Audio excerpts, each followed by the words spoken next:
Hello everyone, welcome back to our YouTube channel RNCC Nursing Online Coaching and Online Test Series। तो अभी से अपनी जो classes रहेगी वो रहेगी निम्हांस के बेसिस के ऊपर। निम्हांस का एग्जाम आपके नियर बाई है, तो जो हम क्या करेंगे अभी यूट्यूब की क्लासेस के अंदर प्रीवियर ईयर के एमसीक्यू सोल्व करेंगे। साथ में उन एमसीक्यूज के जो टॉपिक है उनको अपन स्लाइटली डिस्कस करेंगे, ताकि अगर लगता है कि हाँ इसमें से ये एमसीक्यू बन सकता है तो वो अपन देखेंगे। और इस प्रकार से अपनी जो आने वाली क्लासेस रहेगी। फर्स्ट एमसीक्यू है अपना,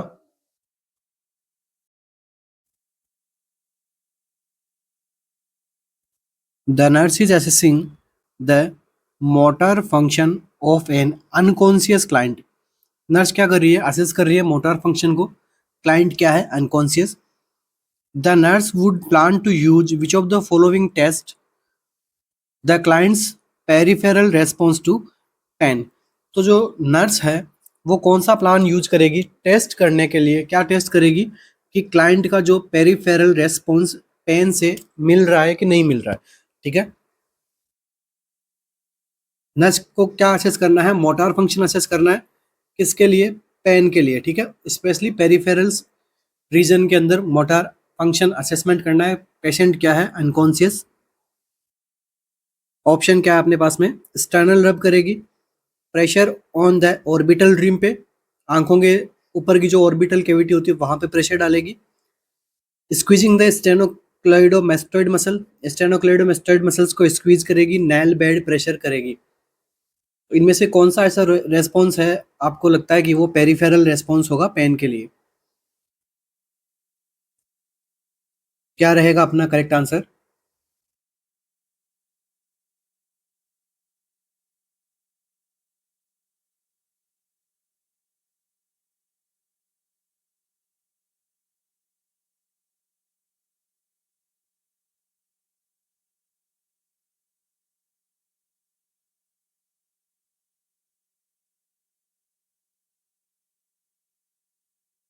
तो देखिए यहाँ पर जो अपना आंसर रहेगा वो रहेगा ऑप्शन नंबर डी। ठीक है, क्यों रहेगा? क्योंकि देखिए ऑप्शन नंबर डी में क्या हो रहा है? नेल बेड प्रेशर किया जा रहा है। तो अपने जो हाथों में पैरों में जो नेल्स रहते हैं उसको क्या किया जा रहा है? यहाँ पे प्रेस किया जा रहा है। फिर देख रहे हैं कि वहां पे पेन हो रहा है, तो पेशेंट जो है वो पेन से खुद को दूर कर रहा नहीं कर रहा है। ठीक है, तो ये क्या हो गया? पेरीफेरली हो गया, डिस्टली अपन पता लगा रहे हैं। बाकी एक्सटर्नल रब और pressure on the orbital rim और स्क्वीजिंग स्टेनोक्लेडोमेस्टोइड मसल्स, ये सारे कौन से हैं? पेरिफेरली नहीं है, सेंट्रली होते हैं ये। ठीक है, तो नेल बेड प्रेशर अपना क्या रहेगा? करेक्ट आंसर रहेगा इस एमसीक्यू का। ये सारे एमसीक्यू जो है वो पूछे हुए एग्जाम के अंदर एनक्लेक्स बेस्ड पैटर्न हम सोल्व कर रहे हैं यहाँ पे। तो ठीक है, जो एक्सटर्नल रब है कौन किस में आएंगे? Central stimuli.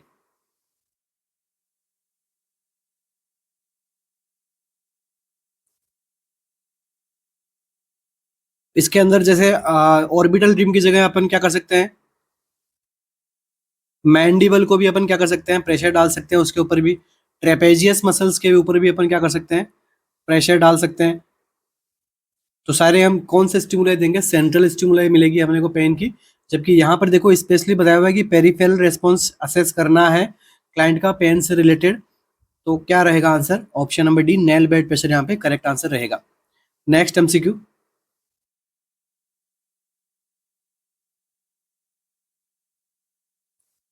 The client is having a lumbar puncture perform. Client को क्या किया जा रहा है? Lumbar puncture. The nurse would plan to place the client in which position for the procedure.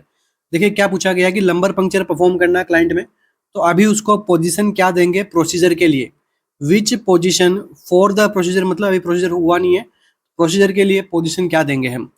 A side line with leg pulled up and head bend down on the chest. Side line position देंगे। Legs को क्या करेंगे अपन? Pulled करेंगे अपने stomach की side के अंदर। और हेड को क्या किया जा रहा है? हेड डाउन किया जा रहा है toward the chest. Option B में क्या है? Side lying with the pillow under the hip. Side lying रखेंगे और हिप को नीचे पिलो लगाएंगे। Prone in a side prone in a slightly Trendelenburg position. Trendelenburg position के अंदर क्या रखेंगे? प्रोन रखेंगे।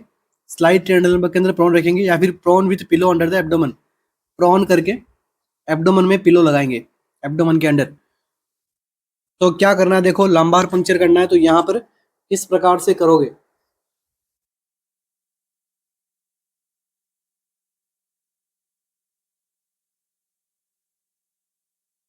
क्या रहेगा अपना आंसर।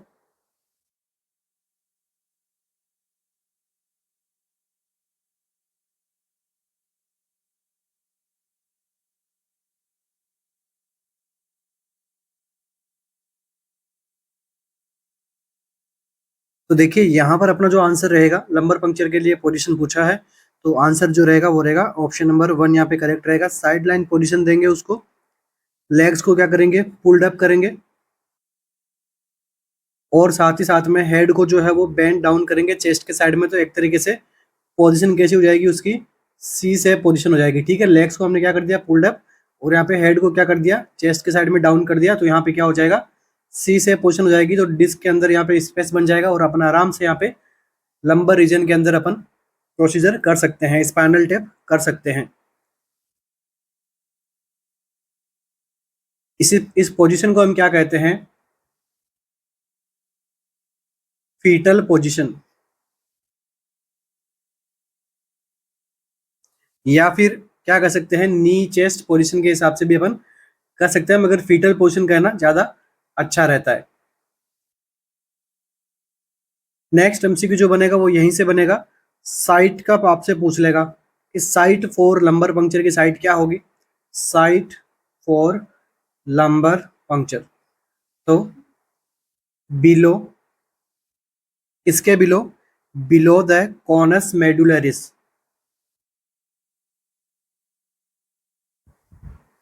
ठीक है, कॉनस मेडुलरिस पार्ट के जो क्या होना चाहिए, नीचे होना चाहिए, इससे ऊपर कभी नहीं होगा।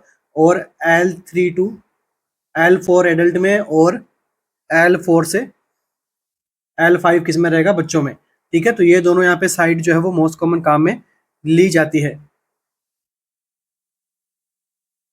नेक्स्ट इसी से एमसीक्यू बन गया कि आफ्टर प्रोसीजर पोजीशन,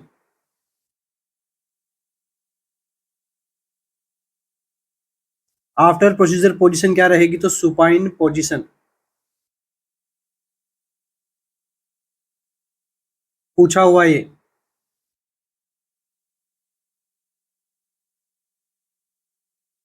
और अगर पूछे मोस्ट कॉमन साइड इफेक्ट के बारे में,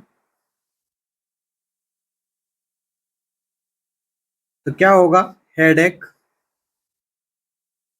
हेडेक होता है इसके अंदर मोस्ट कॉमन साइड इफेक्ट। और पेशेंट जो है वो पेन के बारे में कह सकता है, जहां पर अपन पंचर करते हैं वहां पर पेन भी, पेन की कंप्लेंट भी पेशेंट जो है वो कर सकता है। अगर किसी को लंबर पंक्चर हुआ है और उसका जो है वो हेडेक और पेन जो है वो कंटिन्यूसली बना हुआ रहता है, तो अब आप उसको मैनेज किस प्रकार से करोगे। इसमें आता है पैरासीटामोल प्लस कैफीन टैबलेट। ठीक है, पैरासीटामोल और कैफीन कंटेनिंग अपन क्या कर सकते हैं, टैबलेट जो है वो पेशेंट को दे सकते हैं, ताकि पेन और हेडेक जो है उसका रिलीफ हो जाए। इसके अंदर हम करते क्या है, CSF कलेक्शन किया जाता है। तो कॉम्प्लिकेशन आफ्टर पोस्ट ऑप के अंदर क्या कॉम्प्लिकेशन आ सकता है, CSF लीकेज हो सकता है पेशेंट का। नेक्स्ट MCQ अपना,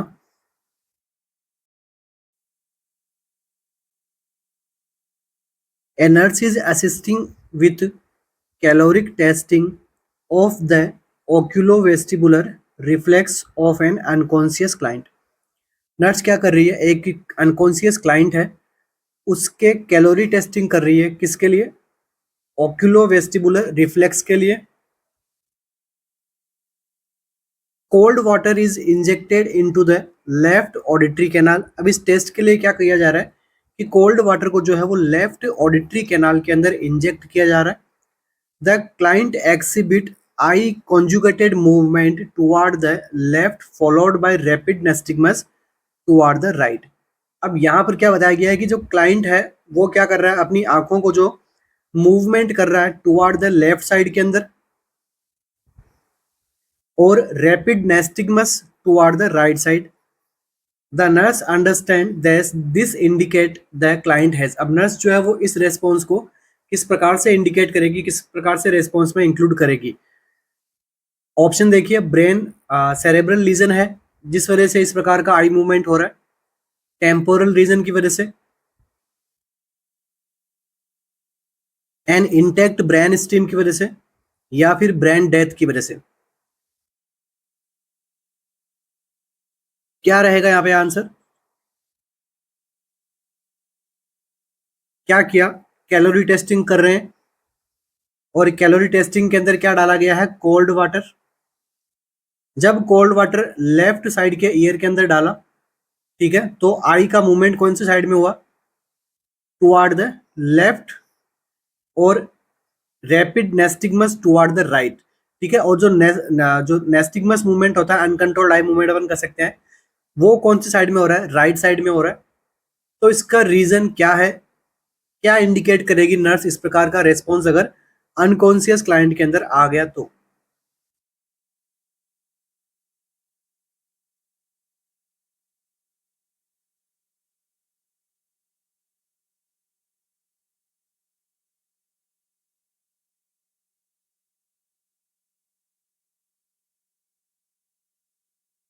क्या रहेगा अपना आंसर?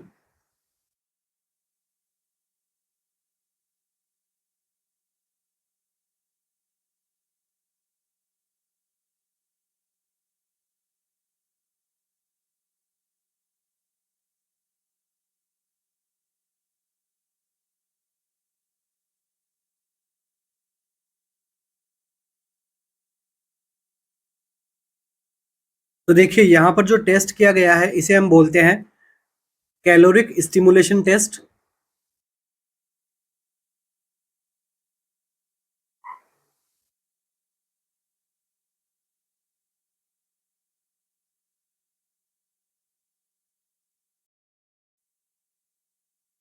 और वेस्टिब्यूलो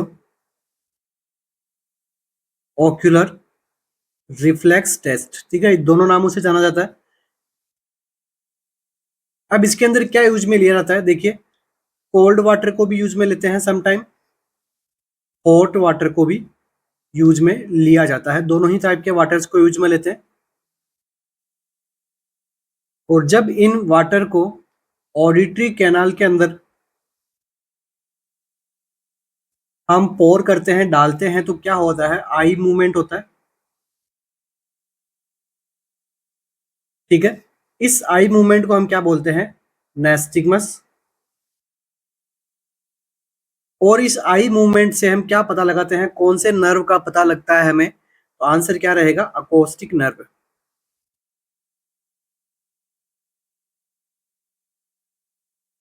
ये आप ध्यान में रखना, कैलोरिक स्टिमुलेशन टेस्ट से आप कौन सी नर्व का पता लगाते हो? अकोस्टिक नर्व का हम क्या करते हैं? पता लगाते हैं। इसी के साथ ही ये अगर ऑप्शन में ना मिले तो आपको ऑप्शन में क्या मिलेगा? Brain steam.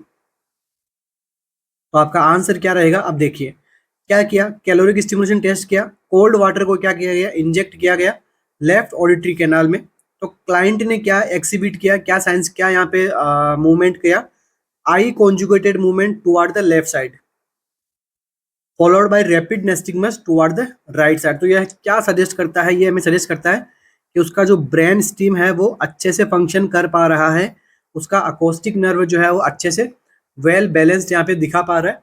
इसलिए ये जो टेस्ट है वो क्या बता रहा है अपने? ऑप्शन नंबर सी यहाँ पे क्या होगा? करेक्ट होता है। इसका देखो फॉर्मूला होता है COWS। तो क्या मीनिंग होता है इसका? कॉन्शियस और नॉर्मल क्लाइंट होता है, उनमें क्या देखने को मिलता है? Cold opposite and warm same. ठीक है, इनमें किस प्रकार का आई मूवमेंट देखने को मिलता है? कोल्ड में अपोजिट और वार्म में सेम साइड आई मूवमेंट देखने को मिलता है। और ब्रेन स्टीम में प्रॉब्लम हो, हम कह सकते हैं ब्रेन स्टीम डेथ वाले पेशेंट में किस टाइप का मूवमेंट होता है? नॉन एस्टिगमस। इस प्रकार से जो हम क्या कर सकते हैं? टेस्ट का पता लगा सकते हैं। इस टेस्ट को हम क्या बोलते हैं? Caloric stimulation test. तो आंसर क्या रहेगा इस एमसीक्यू में? ऑप्शन नंबर सी यहाँ पे करेक्ट रहेगा।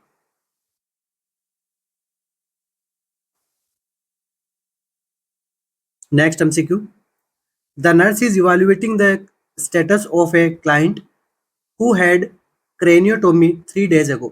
नर्स क्या कर रही है, क्रेनियोटोमी हुई थी किसी पेशेंट के 3 दिन पहले, उसके स्टेटस को इवैल्यूएट कर रही है, उसके वाइटल साइंस देख रही है, उसका ओवरऑल स्टेटस देख रही है। The nurse would suspect the client is developing meningitis. अब नर्स को क्या सस्पेक्ट हो रहा है कि क्लाइंट को क्या डेवलप हो रहा है, मेनिंजाइटिस डेवलप हो रहा है as a complication of surgery, वो भी सर्जरी की कॉम्प्लिकेशंस के साथ में। इफ द क्लाइंट एक्सिबिट, अगर क्लाइंट में कौन सा साइन सिम्टम एक्सिबिट हो रहा है हमें दिखाई दे रहा है, ए नेगेटिव कर्निंग साइन, पॉजिटिव ब्रजिन्स की साइन, एब्सेंस ऑफ नकल रिजिडिटी, या फिर ग्लास्को कोमा स्केल में स्कोर कितना मिलना 15। तो देखो बेसिकली आपसे पूछा गया है कि उसको रिस्क है, सस्पेक्ट हो रहा है वो इसके लिए मेनिंजाइटिस के लिए, तो कौन सा साइन एक्सिबिट होगा तब होगा। तो कौन सा साइन आपको पता है कि मेनिंजाइटिस में देखने को मिलता है, वो आपका करेक्ट आंसर होगा इस एमसीक्यू के लिए।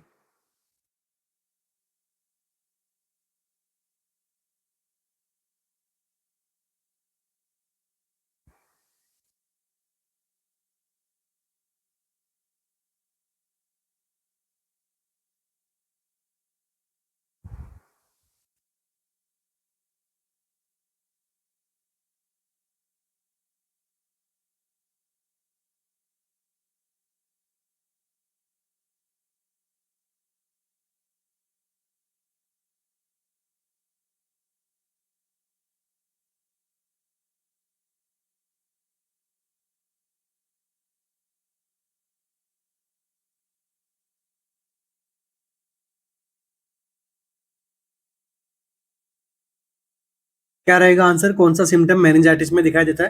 तो देखिए यहाँ पर अपना जो आंसर रहेगा वो रहेगा ऑप्शन नंबर बी, पॉजिटिव बर्जिन्स की साइन। ठीक है, पॉजिटिव बर्जिन्स के साइन हमें देखने को मिलता है मेनिंजाइटिस के अंदर, पॉजिटिव कर्निंग साइन भी देखने को मिलेगा मेनिंजाइटिस के अंदर, और नकल में रिजिडिटी देखने को मिलेगी। ठीक है, तीनों ही साइन क्या आएंगे, पॉजिटिव आएंगे। तो क्या सस्पेक्ट होता है, मेनिंजाइटिस।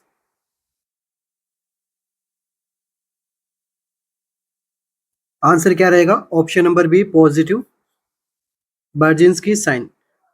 तो मेनिंजाइटिस में क्या होता है, ब्रेन की जो लेयर्स होती है मेनिंजीज, उनके अंदर आइटिस मतलब इन्फेक्शन, उनके अंदर इन्फेक्शन होना क्या कहलाता है, मेनिंजाइटिस। अपन एमसीक्यू फॉर्म के अंदर पढ़ते जाएंगे इसको। तो अभी हम यहाँ पे क्या है, आपके साइन सिम्टम्स की बात हो रही है ट्यूशन में, तो हम क्या पढ़ने वाले हैं, सबसे पहले साइन एंड सिम्टम्स, क्योंकि मेनिंजाइटिस पहले मेरा कवर अप करवाया हुआ है थोड़ा, तो अपन शॉर्ट के अंदर इसका रिवीजन करते हुए चलेंगे आगे।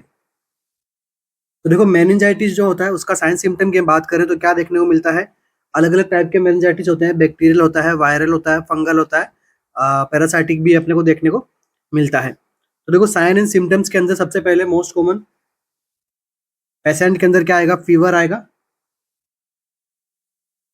हेडेक होगा, और नकल रिजिडिटी देखने को मिलती है, नेक के अंदर रिजिडिटी देखने को मिलेगी। इसके अलावा क्या देखने को मिलेगा, पॉजिटिव कर्निंग साइन। इस साइन के अंदर क्या होता है, सबसे पहले हम क्या करते हैं, नी को फ्लेक्स करते हैं,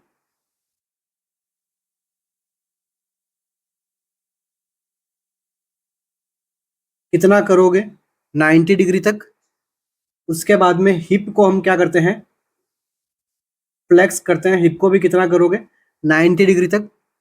अब हम क्या करेंगे, जो हमने ये पोजीशन आ गया, सुपाइन पोजीशन था, ये क्या हो गया, हिप को हमने सबसे पहले फ्लेक्स किया, फिर हमने नी को भी यहाँ पे फ्लेक्स कर लिया, तो इस प्रकार की पोजीशन हमारे पास में बन जाती है। अब क्या करना है, हमें नी को भी क्या करना है, एक्सटेंशन करना है। तो नी की पोजीशन जब हम इस प्रकार लेके आएंगे तो उसको क्या होगा, सीवियर पेन होगा।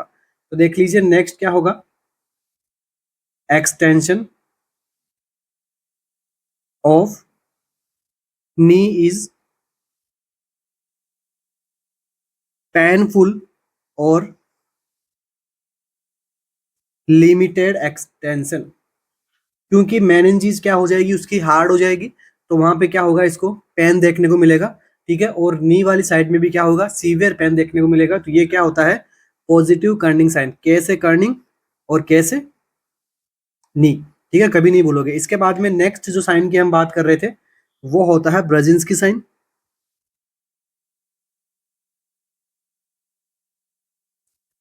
तो देखिए बर्जिन्स के साइन के अंदर क्या देखने को मिलता है, सबसे पहले हम क्या करते हैं, पैसिवली नेक को क्या किया जाता है, फ्लेक्शन किया जाता है। अब जब आप पैसिवली नेक को फ्लेक्शन करोगे क्लाइंट को सुपाइन पोजीशन में रख के, तो क्या होगा, ऑटोमेटिकली हिप का एंड नी का क्या देखने को मिलेगा, फ्लेक्शन देखने को मिलेगा। ठीक है, क्लाइंट के अंदर, क्योंकि मेनिंजिस जो है वो हार्ड हो चुकी है इस वजह से। ठीक है, ऑटोमेटिकली, क्योंकि हम क्या कर रहे हैं, पैसिवली कर रहे हैं, पेशेंट कुछ नहीं कर रहा है, हम खुद उसका हेड को यहाँ पे फॉरवर्ड कर रहे हैं, अप कर रहे हैं, तो उससे क्या होगा, ऑटोमेटिकली उसके हिप और नी क्या होंगे, फ्लेक्शन होंगे। इस साइन को हम क्या बोलते हैं, बर्जिन्स के साइन। और पॉजिटिव किसमें होता है, मेनिंजाइटिस के अंदर पॉजिटिव देखने को मिलता है। इसके अलावा और क्या क्या साइन देखने को मिलेगा, तो वॉमिटिंग होगी पेशेंट को, स्टूपर वाली कंडीशन आ जाएगी, डायलेटेड प्यूपिल्स,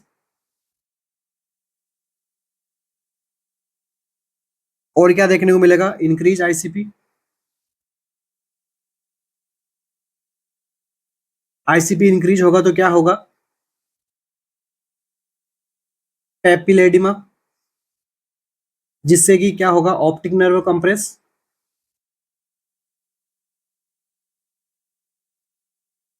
और ब्लड विजन। ये सब सीवियरिटी की बातें हैं। ठीक है, जब सीवियर होता जाएगा तो इस प्रकार के साइन सिम्टम्स जो है वो बच्चे के अंदर आते जाएंगे, और लास्ट में फाइनली क्या होगा, उसको सीजर्स आना शुरू हो जाएगा। तो ये सारे साइन सिम्टम्स किसके हैं, मेनिंजाइटिस के। ठीक है, इसके बाहर साइन सिम्टम्स नहीं पूछे जाते हैं, बाकी डायग्नोस्टिक क्राइटेरिया से पूछते हैं, और मोस्ट कॉमन पॉजिटिव एजेंट्स के बारे में पूछते हैं, अभी हम डिस्कस कर लेंगे नेक्स्ट एमसीक्यू के अंदर बाकी सारे एमसीक्यूज। चलिए, इस एमसीक्यू का आंसर क्या था, option number B, next MCQ.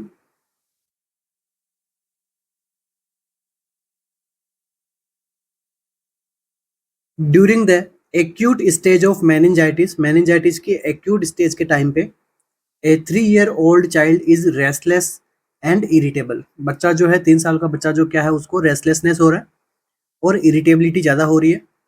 Which of the following would be most appropriate to institute, तो कौन सा ऐसा ऑप्शन है जो उस बच्चे के लिए मोस्ट अप्रोप्रिएट रहेगा अप्लाई करने के लिए, ताकि उसको क्या ना हो, रेस्टलेसनेस ना हो, इरिटेबिलिटी भी उसकी कम की जा सके। Limit conversation with the child, आप बच्चे के साथ में कन्वर्जेशंस को एकदम लिमिट कर दो। Allow the child to play in a bathtub, bathtub के अंदर आप बच्चे को प्ले करने के लिए छोड़ दीजिए, अलाउ कर दीजिए उसको। Keeping extraneous noise to a minimum, बाहर की जो आवाज़ें हैं उसको हम क्या करना है, मिनिमम करना है, मिनिमम रखना है। परफॉर्मिंग ट्रीटमेंट्स क्विकली, हमें क्या करना है, ट्रीटमेंट्स को, सारे ट्रीटमेंट्स को हम जो है वो क्विकली, टाइमली हमें क्या करना है, परफॉर्म करना है। तो कौन सा ऐसा ऑप्शन जो है हमें यहाँ पे इंस्टीट्यूट करना है, अप्लाई करना है, ताकि उसकी क्या की जा सके, रेस्टलेसनेस को और इरिटेबिलिटी को कम किया जा सके। तो कौन सा ऑप्शन यहाँ पे करेक्ट रहेगा,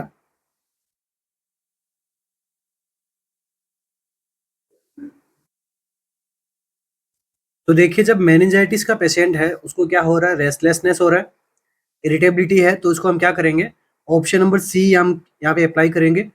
इसमें क्या है कि एक्स्ट्राओनियस जो नॉइस है उसको हम क्या करेंगे, कम करेंगे, एकदम उसको एकदम क्वाइट, एकदम शांत वातावरण उसको हम देंगे, ताकि उससे क्या होगा, उसकी इरिटेबिलिटी और रेस्टलेस कम हो जाएगा, और जो बच्चा है वो आराम से नॉर्मली बिहेव कर पाएगा। तो देखिए, कुछ एमसीक्यूज हम डिस्कस कर लेते हैं मेनिंजाइटिस से रिलेटेड।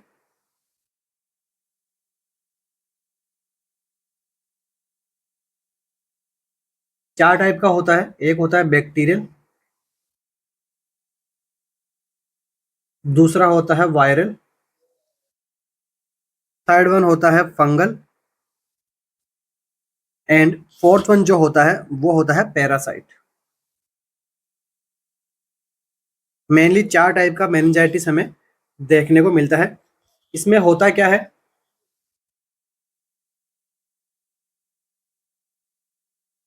इन्फ्लामेशन ऑफ मेनिंजीज, जो ब्रेन की जो लेयर होती है उसमें क्या होता है, इन्फ्लामेशन हो जाता है, या फिर अपन कह सकते हैं मेनिंजीज क्या होती है, covering of brain and spinal cord. Spinal cord पे भी होती है, इसमें क्या आ जाएगा, स्टिफनेस आएगी, तभी तो अपने कार्निंग साइन और बर्जिंस्की साइन में पेन देखने को मिलेगा पेशेंट के अंदर। अब हम क्या करेंगे, शॉर्ट के अंदर वन बाय वन रिव्यू करते जाएंगे सभी का। सबसे पहले जो होता था क्या है, बैक्टीरियल मेनिंजाइटिस।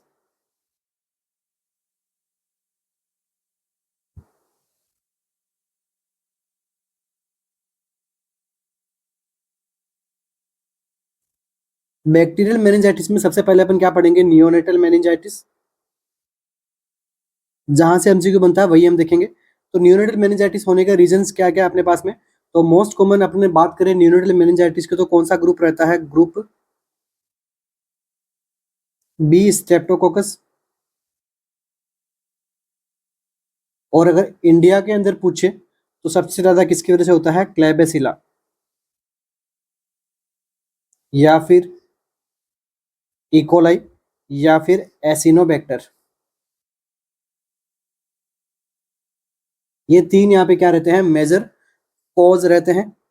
थर्ड वन क्या क्या हो सकता है, लिस्टीरिया। और इसके हम ट्रीटमेंट की बात करें तो क्या दोगे, एम्पिसिलिन। जरा डीप में नहीं जाएंगे, बस मेन मेन जहां से एमसीक्यू बने हुए हैं वो हम यहाँ पे देखने वाले हैं। नेक्स्ट हम बात करते हैं चिल्ड्रन का। चिल्ड्रन में सबसे ज्यादा किसकी वजह से होता है, न्यूमोकोकस की वजह से। उसके बाद में हीमोफिलस इन्फ्लुएंजा। न्यूमोकोकस यहाँ पे क्या रहता है, मोस्ट कॉमन कॉज रहता है। नेक्स्ट एडल्ट का। एडल्ट के अंदर जो मोस्ट कॉमन कॉज रहता है वो क्या रहता है, न्यूमोकोकस, या फिर हम कह सकते हैं स्टेप्टोकोकस न्यूमोनाई।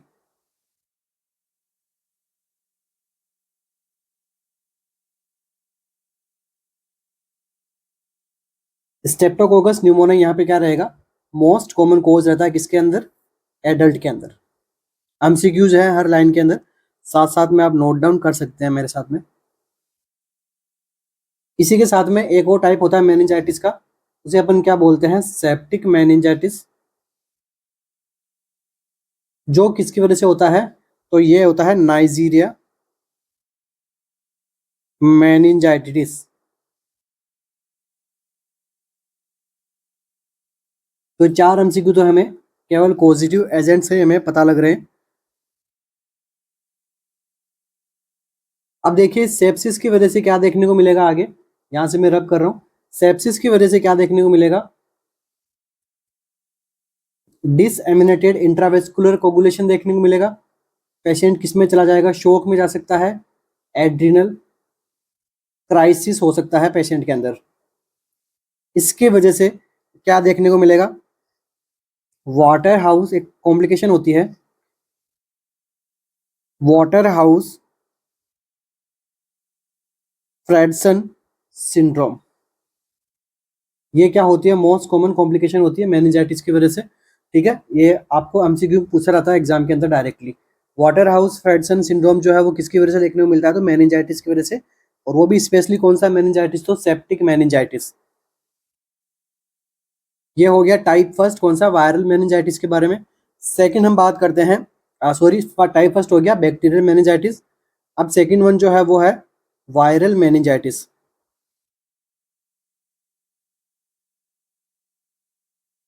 वायरल मेनिंजाइटिस को दूसरे किस नाम से जाना जाता है, तो असेप्टिक मेनिंजाइटिस।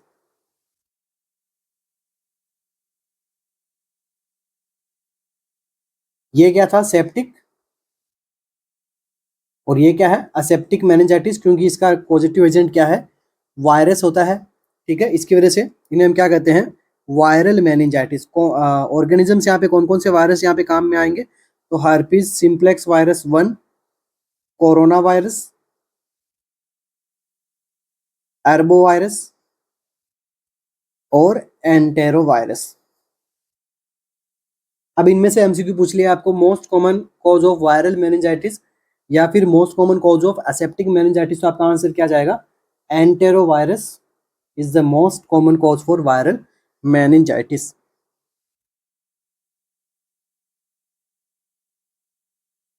इसके हम ट्रीटमेंट की बात करें तो आप क्या दे सकते हो, एसाइक्लोविर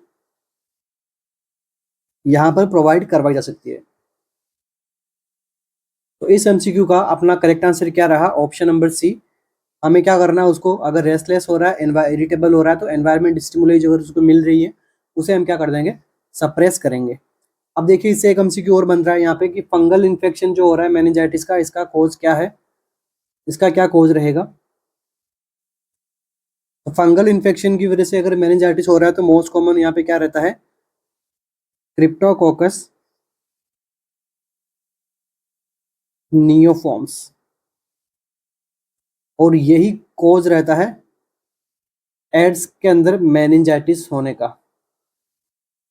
एड्स पेशेंट में मेनिंजाइटिस हो रहा है तो उसका रीजन क्या रहता है, क्रिप्टोकोकस नियोफॉर्म।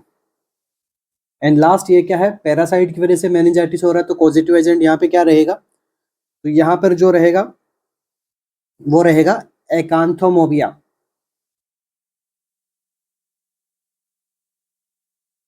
या फिर एकांथा मोएबा। ठीक है, एकांथा मोएबा यहाँ पे क्या रहेगा, आंसर रहेगा। ठीक है, इसके अंदर हम और साथ साथ में स्विमिंग पूल वगैरह ज़्यादा कोई यूज करता है, उनके अंदर भी ये पैरासाइट की वजह से मेनिंजाइटिस होने के चांसेस ज़्यादा होते हैं, तो यहाँ पे लिख सकते हैं स्विमिंग पूल।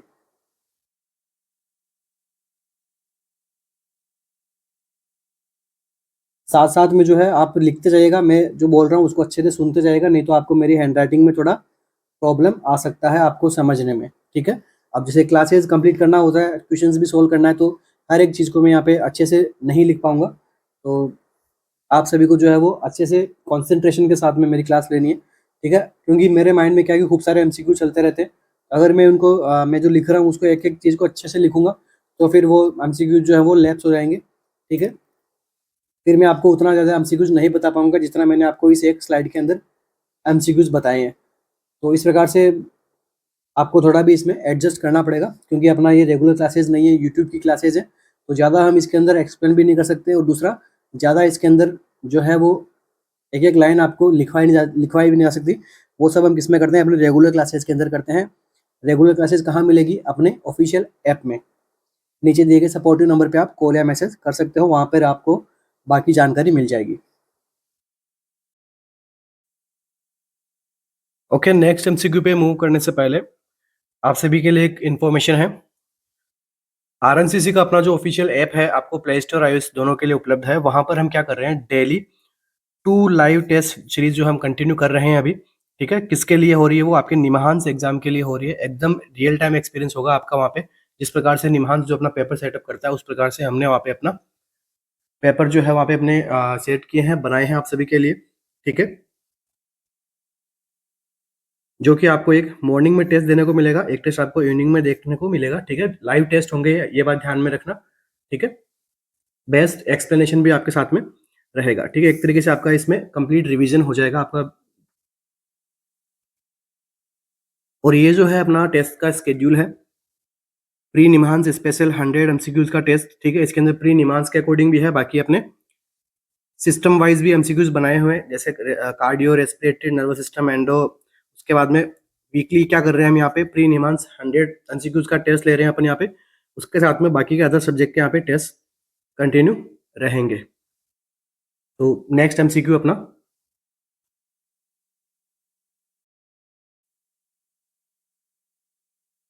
एमसीक्यू अपना, which of the following would lead the nurse to suspect that a child with meningitis has developed disseminated intravascular coagulation। तो देखिए ऑप्शंस में से विच ऑफ द फॉलोइंग ऑप्शंस, ठीक है, आपको जो फॉलोइंग ऑप्शंस मिले हैं उसमें से नर्स को जो है वो सस्पेक्ट हो रहा है कि जो क्लाइंट है मेनिंजाइटिस का उसको क्या डेवलप हो रहा है, DIC। ठीक है, मैंने आपको बताया था कॉम्प्लिकेशंस के अंदर पढ़ते हैं हम ये सब चीज़ें। स्लाइड यहाँ पे नीचे मैंने लिख के बताया था अभी लास्ट एमसीक्यू के अंदर ही।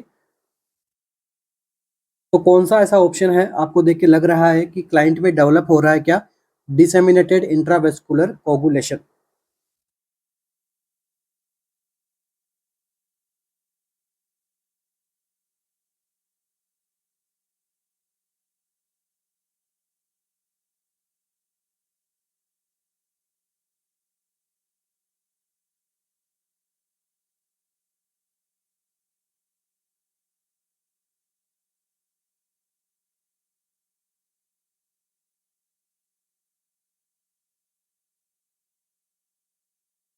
क्या रहेगा अपना आंसर? हेमरेजिक स्किन रेस देखने को मिलेंगे, एडिमा देखने को मिलेगा, साइनोसिस देखने को मिलेगा, या फिर डिस्निया ऑन एक्सर्शन देखने को मिलेगा।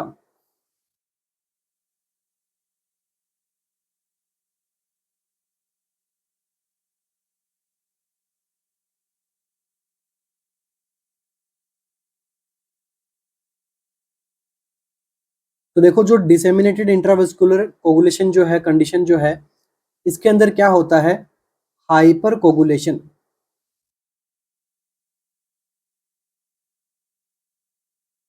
क्लाइंट के अंदर क्या होता है? हाइपर कोगुलेशन होता है, जिसकी वजह से क्लाइंट की जो स्किन है उस पे क्या देखने को मिलेगा? पेटेकिया। ठीक है, पेटेकियाज देखने को मिलेंगे, प्रोराइटिक स्किन हो जाएगी, या फिर अपन कह सकते हैं प्यूरिक स्किन यहाँ पे देखने को मिलेगी। क्यों देखने को मिली थी? तो due to spontaneous bleeding into tissues. तो कौन सा ऑप्शन देख के आपको लग रहा है कि क्लाइंट में डीआईसी हो रहा है? ऑप्शन नंबर 1 में हेमरेजिक स्किन रेशेस देखने को मिलेंगे, तो ये बताएगा कि जो मेनिंजाइटिस का जो पेशेंट है उसमें कॉम्प्लिकेशंस हो रही है डीआईसी की।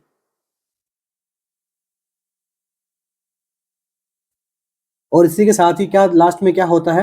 Multiple organ dysfunction.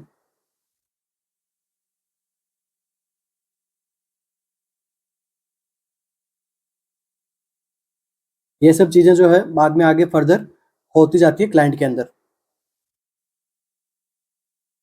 देखिए, डीआईसी के अंदर यहाँ पे एडिमा नहीं देखने को मिलता है इतना। एडिमा किसमें देखने को मिलेगा? एडिमा होगा तो क्लाइंट में क्या होगा? इंक्रीज्ड इंट्राक्रेनियल प्रेशर, फिर इंट्राक्रेनियल प्रेशर वाले साइन सिम्टम आएंगे, ना कि डिसेमिनेटेड इंट्रावेस्कुलर कोगुलेशन वाले। नेक्स्ट देखिए साइनोसिस। तो साइनोसिस किसकी वजह से हो रहा है? तो decrease oxygen carrying capacity of blood की वजह से, तो एब्नॉर्मल हीमोग्लोबिन की वजह से ये सब चीजें देखने को मिलेगी।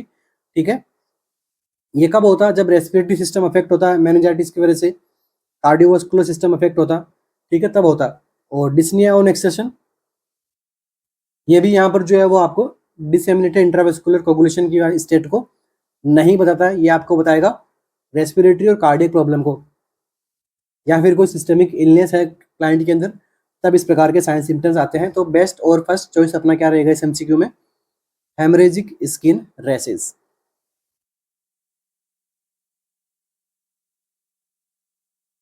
When interviewing the parents of A 2 year old child, जब हम 2 साल के बच्चे के पेरेंट्स का इंटरव्यू कर रहे हैं, उनसे बातचीत कर रहे हैं, a history of which of the following illness would lead to the would lead the nurse to suspect pneumococcal meningitis. तो कौन सी ऐसी हिस्ट्री में कौन सी ऐसी इलनेस हमें मिलेगी जो नर्स को सस्पेक्ट करेगी किसके लिए?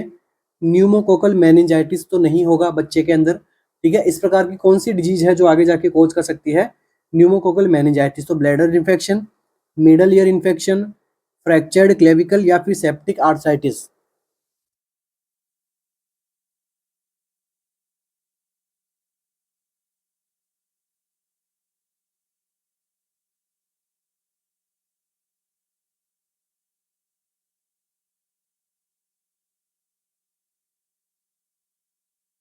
कौन सा ऐसा ऑप्शन देख के लग रहा है कि ये आगे जो है वो बच्चे में मेनिंजाइटिस कोज कर सकता है? Bladder infection, middle ear infection, fractured clavicle, या फिर septic arthritis.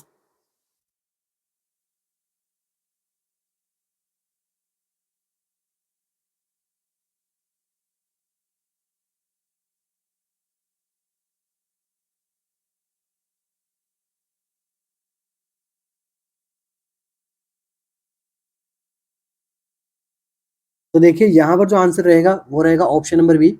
Middle ear infection जो होता है वो मोस्ट कॉमन, हम बात करें तो कौन से ऑर्गेनिजम्स की वजह से होता है? तो न्यूमोकोकई, या फिर मैनिंगोकोकई। ठीक है, अब ये दोनों डायरेक्ट यहाँ पे ब्लड स्ट्रीम के थ्रू या फिर मिडल ईयर के थ्रू डायरेक्ट जो है वो ब्रेन तक जा सकते हैं, और ब्रेन के अंदर जो है वो मेनिंजाइटिस डेवलप कर सकते हैं। तो हमारा जो आंसर क्या रहेगा? Middle ear infection. अगर यहाँ पे मिडिल ईयर नहीं रहता तो क्या रहता? पैरानेजल इन्फेक्शन वो भी यहाँ पे कोज हो सकता है। मैस्टोइड साइनस इन्फेक्शन, साइनसाइटिस वगैरह, वो भी यहाँ पे मेनिंजाइटिस का कोज हो सकता है। और ईयर से डिस्चार्ज आ रहे हैं फ्रिक्वेंटली, यहाँ पर अगर लिखा हुआ होता है कि मिडिल ईयर डिस्चार्ज, तो वो भी कॉम्प्लिकेशन हो सकता है मेनिंजाइटिस का।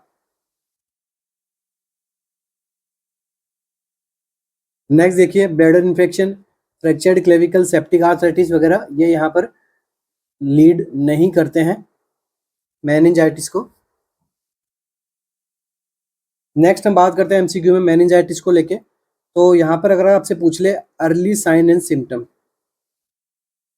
मेनिंजाइटिस के अर्ली साइन सिम्टम्स कौन कौन से होते हैं, तो देखिए nuchal rigidity is the early sign symptom, उसके बाद में फीवर आ जाएगा, उसके बाद में हेडेक आ जाएगा। तो ये सारे अर्ली साइंस के अंदर आते हैं। कन्फर्मेटरी साइन के अंदर कर्निंग साइन, बर्जिंस्की साइन वगैरह आएगा। नेक्स्ट ट्रांसपोर्टेशन या फिर ट्रांसमिशन ऑफ मेनिंजाइटिस, मेनिंजाइटिस का ट्रांसमिशन की हम बात करें तो ये हो सकता है आपका ड्रॉपलेट से और डायरेक्ट कांटेक्ट। ये भी एमसीक्यू जो है वो पूछा जा चुका है। मेनिंजाइटिस का ट्रांसमिशन किस प्रकार से होगा, निमांस के अंदर बार बार एमसीक्यू बनते हैं आपके नर्वस सिस्टम से, इसीलिए अपनी नर्वस सिस्टम की भी सबसे पहले क्लास लगाई जा रही है आपके निमांस को लेके। बाकी जैसे नोटसेट के लिए भी इम्पोर्टेंट है और दूसरे कोई भी एग्जाम के लिए जो है वो इम्पोर्टेंट होता है। एमएसएन सब्जेक्ट आप सभी को पता है हर एग्जाम के अंदर पूछी जाती है, सबसे ज़्यादा वेटेज इसी का होता है किसी भी एग्जाम को लेके, सीएचओ को छोड़ के, क्योंकि उसके अंदर कम्युनिटी और ओबीसी से रिलेटेड ज़्यादा एमसीक्यू पूछे जाते हैं। बाकी कोई भी एग्जाम में देख लो, आपको मेडिकल, सर्जिकल, नर्सिंग, फंडामेंटल के आपको एमसीक्यू देखने को मिलेंगे और ये उनका बेस यही है एमसीक्यूज का जो अपन अभी पढ़ा रहे हैं। इनके बाहर जो है एमसीक्यू नहीं जाएंगे। अगर आपको बाहर कोई एमसीक्यू मिलेगा भी तो भी आपको वो पढ़ा हुआ मिलेगा एमसीक्यू। हो सकता है एमसीक्यू में कुछ फेर बदल करके आपको पूछ ले, मगर जो भी मैं यहाँ पे स्लाइड के अंदर लिखा रहा हूँ इससे बाहर एमसीक्यू आपको नहीं मिलेगा, क्योंकि जितने भी एमसीक्यूज मेनिंजाइटिस से बनते हैं वो हम यहाँ पे सोल्व करते हैं। क्वेश्चन फॉर्म के अंदर कुछ सोल्व करते हैं और कुछ को मैं यहाँ पे रेशनल्स के अंदर डिस्कशन के अंदर हम उनको समझा देते हैं। ठीक है, तो ये अपना कंटिन्यू रहेगा टिल नोट सेट तक। क्लासेस के बारे में मुझे बताते रहिएगा कि आपको समझ में आ रहा नहीं आ रहा है। ठीक है, कंटिन्यूसली डेली अपने अनप्लेक्स बेस्ड एमसीक्यूज रहने वाले हैं टिल नोट सेट। चलिए नेक्स्ट एमसीक्यू,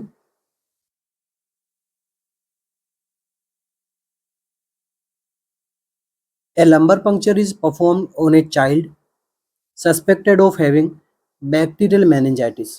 एक बच्चे को क्या सस्पेक्टेड है, लंबर पंक्चर बैक्टीरियल मेनिंजाइटिस, उसके लिए क्या परफॉर्म किया जा रहा है, लंबर पंक्चर परफॉर्म किया जा रहा है। CSF is obtain for analysis. अब लंबर पंक्चर में क्या लिया रहता है, सेरेब्रल स्पाइनल फ्लूइड को यहाँ पे लिया रहता है एनालिसिस के लिए। A nurse review the result of the CSF analysis and determine which of the following result would verify the diagnosis. तो कौन सा रिजल्ट जो है वो यहाँ पे डायग्नोसिस को वेरीफाई करेगा। ऑप्शन देख लीजिए, cloudy CSF, decrease protein and decrease glucose, cloudy CSF elevated protein and decreased glucose, clear CSF elevated protein and decreased glucose, clear CSF decreased pressure and elevated protein। क्या रहेगा आपका answer. अगर आप इस MCQ को अच्छे से समझ पाए हो तो आराम से आप जो है इसका आंसर दे पाओगे।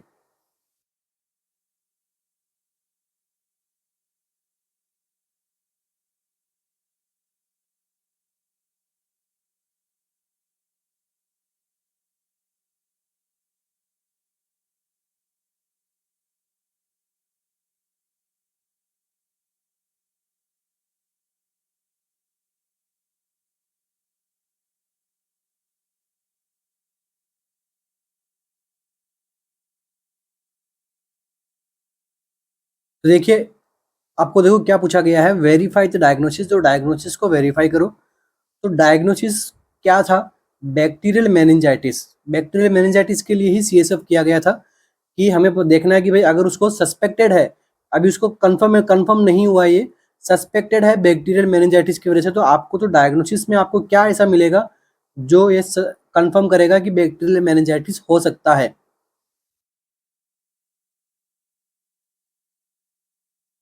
तो देखिए यहाँ पर जो आंसर रहेगा वो रहेगा ऑप्शन नंबर बी का।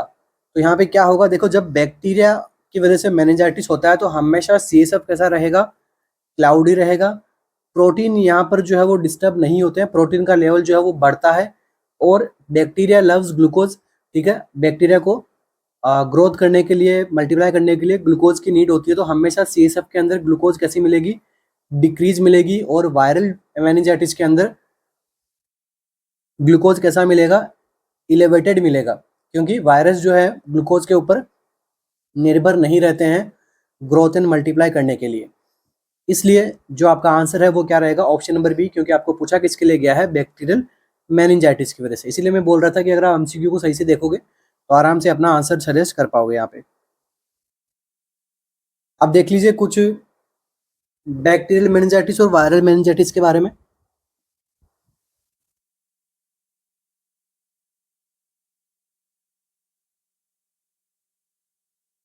तो देखो बैक्टीरियल मेनिंजाइटिस में हमेशा ग्लूकोज जो है वो क्या देखने को मिलेगा, लो मिलेगा। हाई देखने को मिलेगा क्या, प्रोटीन। इसी के साथ ही पॉलीमॉर्फो न्यूक्लियर सेल भी है, वो यहाँ पे कितनी देखने को मिलेगी, मोर देन 300 पर mm3। ठीक है, इतनी ज़्यादा आपको जो है वो पॉलीमॉर्फो न्यूक्लियर सेल्स की यहाँ पे नंबर्स देखने को मिलेंगे। सारे किसके अंदर बात हो रही है, बैक्टीरियल मेनिंजाइटिस की। वायरल मेनिंजाइटिस के अंदर क्या देखने को मिलेगा, नॉर्मल तो आपको ग्लूकोज देखने को मिलेगा जितना CSF में होता है। नॉर्मल आपको क्या देखने को मिलेगा, नॉर्मल कर लो, या फिर हाई यहाँ पे क्या देखने को मिलेगा, प्रोटीन देखने को मिलेगा। और यहाँ पे सेल कौन सी मिलेगी, मोनोन्यूक्लिएटेड सेल। और इसका जो लेवल है वो लेस देन 300 पर mm3 देखने को मिलेगा। तो ये दोनों डिफ्रेंशिएट करते हैं दोनों वायरल और बैक्टीरियल मेनिंजाइटिस को। अब देखिए यहीं से एक और MCQ बनेगा आपका, most common cause of viral मेनिंजो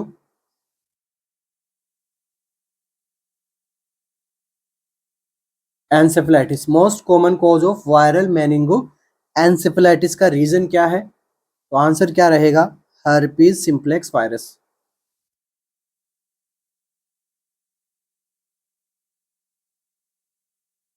ये अपना क्या रहेगा, करेक्ट आंसर रहेगा। ये पूछा हुआ भी MCQ है, 3 स्टार MCQ अपन इसको कहते हैं।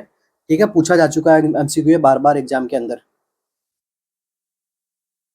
ठीक है, तो इसी के साथ ही आज के अपने सेशन को कंप्लीट करेंगे। इसके बाद में नेक्स्ट सेशन आएगा, वो भी अपना एक नेक्स्ट इंपॉर्टेंट अनफ्लेक्स पैटर्न पे ही रहने वाला है। तो थैंक यू सो मच बने रहने के लिए। फीडबैक जरूर मुझे बताएगा, क्लासेस आपको कैसे लग रही है, समझ में आ रहा नहीं आ रहा है। ठीक है, और अगर कुछ मॉडिफाई करना है क्लासेस के अंदर, MCQs के अंदर, या फिर मेरे समझाने के पैटर्न के अंदर, तो भी आप मुझे सजेस्ट कर सकते हैं। और अच्छी लग रही तो आप इसको शेयर भी कर सकते हैं। और नए हो RNCC के साथ में तो आप सब्सक्राइब भी कर सकते हो और ऑल बटन दबा दीजिए ताकि आपको हर नोटिफिकेशन आपको मिले। ठीक है, इसी के साथ ही आप हमारी टेस्ट सीरीज को भी एक बार जरूर इसको देख सकते हो। उसके अंदर हम जो है वो डेली टेस्ट ले रहे हैं, डेली मॉर्निंग और इवनिंग में लाइव टेस्ट रहता है। तो एक बार आप उसके लिए भी जरूर आप हमारी ऐप को डाउनलोड करके वहाँ पर इसके बारे में आप देख सकते हो। नीचे आपको सपोर्टिव नंबर्स दिए गए हैं, वहाँ पर भी आप कॉल या मैसेज करके आपको 24/7 आपको रिप्लाई मिलेगा वहाँ पे। ठीक है, wish all the best, thank you so much बढ़ने के लिए। पढ़ते रहिए, आगे बढ़ते रहिए, थैंक यू।